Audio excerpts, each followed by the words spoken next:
ସାଙ୍ଗମାନେ ସତ କଥା କହିଲେ ଆପଣମାନଙ୍କୁ ଭେଜ୍ ଭଲ ଲାଗେ ନା ନନ୍ ଭେଜ୍ ଭଲ ଲାଗେ? ମୋତେ ତ ଭେଜ୍ ବହୁତ ପସନ୍ଦ। ଆଉ ଭେଜ୍ର ଆଇଟମ୍ ଟିକେ ଅଧିକ ଥାଏ ଆଉ ଦେହ ପାଇଁ ମଧ୍ୟ ବହୁତ ଭଲ। ଆଉ ମୋ କଣ୍ଢେଇରାଣୀର ଆଜି ଟିକେ ଏମିତିଆ କୋହଲା କୋହଲା ପାଗ ଦେଖି ଚିକେନ୍ ସହିତ ଗରମ ଭାତ ଖାଇକି ସ୍କୁଲ ଯିବାର ମନ ଥିଲା। ହେଲେ ହେଲା ବା କେଉଁଠି, ସେସବୁ ତ ଟାଇମ୍ ଟେକିଂ ଜିନିଷ ନା ନାହିଁ। ମୋ ଝିଅକୁ ଟିକେ ପିଠା ସହିତ ଗରମ ଗରମ ଆଳୁ ଭଜା ଖୋଇକି ଛାଡ଼ିଦେଲି। ତା ସହିତ ମୁଁ ବି ମଧ୍ୟ ଖାଇନେଲି। ସକାଳର ତ ଆମର ବ୍ରେକଫାଷ୍ଟ। ତା ସହିତ ଏପଟେ ବାବୁ ଡାକରା ଛାଡ଼ିଲେ ନେଇଯା ଚିକେନ୍, ଆଉ ଝିଅ ପାଇଁ ଟିକେ ବନେଇଦି, ସେ ଖାଇକି ଯିବ। ଆସି ପାଖାପାଖି 9:30 ହେଲାଣି। ଝିଅ ମୋର ସ୍କୁଲ ପଳେଇଲାଣି। ମୁଁ କହିଲି ବନେଇକି ରଖିନେଇଥିବି, ଆସିଲେ ସେ ଖାଇବ। ଏପଟେ କଡ଼େଇରେ କିଛି ତେଲ ଦେଇକି ପ୍ରଥମେ ଆଳୁକୁ ଭାଜି ନେଇଗଲେ। ସତ କଥା କୁହନ୍ତୁ ସାଙ୍ଗମାନେ, ପରିବା ଭିତରେ ଆଳୁ ହେଉଛି ପୁରା ରାଜା। ଆଳୁ ଟିକେ ନନ୍ଭେଜ୍ରେ ନ ପଡ଼ିଲେ କ'ଣ ଭଲ ଲାଗିବ?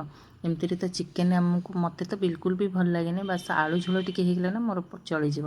ଏପଟେ ଆଳୁକୁ ବଢ଼ିଆ ସେ ଭାଜିକି ରଖିନେଲି। ସେପଟେ କଡ଼େଇରେ ଟିକେ ଅଧିକ କରି ତେଲ ଦେଇଦେଲେ, ପିଆଜ ପକାଇଦେବା। ପିଆଜ ବଢ଼ିଆ ସେ ଭାଜିଗଲା ବେଳେ ହଳଦୀ ଗୁଣ୍ଡ, ତା ସହିତ ଦେଇଦେବା ଟମାଟୋ, ଆଉ ଏଠି ଲଙ୍କାଗୁଣ୍ଡ ଟିକେ ଦେଇଦେଇଛି। ଦେଇ ସାରିଲା ପରେ ତାକୁ କିଛି ସମୟ କଷି ସାରିଲା ପରେ ଏଠି କାଶ୍ମୀର ରେଡ଼୍ ଚିଲି ଦେଇଛି। ଦେଇ ସାରିଲା ପରେ ବାଟି ରଖିଥିବା ଅଦା ପିଆଜ ରସୁଣକୁ ଏଇଠି ବଢ଼ିଆ ସେ ଆମେ କଷି ନେବା, ତା ସାଇଡ଼୍ରୁ ତେଲ ଛାଡ଼ିବା ପର୍ଯ୍ୟନ୍ତ। ଏପଟେ ମୁଁ ଆଜି ଗୋଟେ ନୂଆ ଟ୍ରିକ୍ରେ ରୋଷେଇ କରିବି। ଯଦି ବି ଆପଣମାନେ ଧ୍ୟାନ ଦେବେ ମସଲା ଟିକେ କମ୍ ହେଇଯାଉଛି, ଆଉ ଏଇ ଯେଉଁ ଶୁଖିଲା ମସଲା ଗୁଣ୍ଡ ଯେମିତି ଜିରା ଗୁଣ୍ଡ, ଧଣିଆ ଗୁଣ୍ଡ, ଚିକେନ୍ ମସଲା, ଗରମ ମସଲା ସବୁତକ ଟିକେ ଗୋଳେଇକି ପାଣିରେ 5ରୁ 10 ମିନିଟ୍ ରଖିଦେବେ। ସେ ବଢ଼ିଆ ସେ ଫୁଲିଯିବ ସେ ମସଲାଟା। ଆଉ ସେଇ ମସଲାଟା ଏଥିରେ ଦେଇକି କଷିବେ, ଦେଖିବେ ବହୁତ ହି ଟେଷ୍ଟ ଲାଗେ। ତା'ର ଫ୍ଲେଭର୍ ଗୋଟେ ବହୁତ ବଢ଼ିଆ ଆସେ। ଆଉ ତା ସହିତ ଯେଉଁ ଚିକେନ୍କୁ ମୁଁ ଧୁଆଧୁଇ କରି ରଖିନେଇଥିଲି, ଏଥିରେ ଦେଇଦେଲି ଚିକେନ୍, ତା ସହିତ ଭାଜି ରଖିଥିବା ଆଳୁକୁ ଦେଇଦେଲି। ଯେହେତୁ ମୁଁ ଏଇଟା ସାଙ୍ଗେ ସାଙ୍ଗେ ରୋଷେଇ କରିଥିଲି, ତେଣୁକରି ମୁଁ ଏଠି ମ୍ୟାରିନେଟ୍ କରିକି ରଖିନଥିଲି। ଆପଣମାନେ ଯଦି ଟିକେ ଲେଟ୍ରେ ରୋଷେଇ କରିବେ ତେବେ ମ୍ୟାରିନେଟ୍ କରି ରଖିପାରିବେ।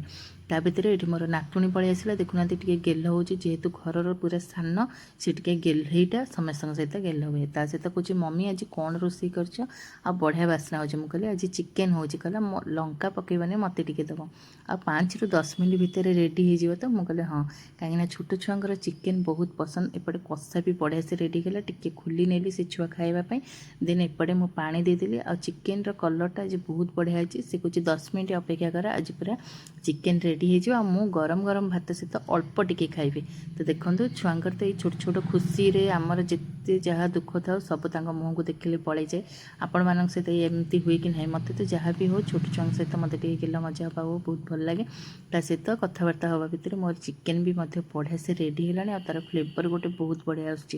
ଆପଣମାନେ ବି ଥରେ ଏମିତି ଶୁଖିଲା ମସଲା ଗୁଣ୍ଡକୁ ପାଣିରେ ଗୋଳେଇକି ଦେବେ, ତ ଦେଖିବେ ବହୁତ ବଢ଼ିଆ ଲାଗିବ। ଏବେ ଚିକେନ୍କୁ ବାଢ଼ି ଦେବା। ତ ଆଜିର ରୋଷେଇରେ ଆମର କ'ଣ କ'ଣ ହେଇଥିଲା ଚାଲନ୍ତୁ ମୁଁ ଦେଖେଇବି।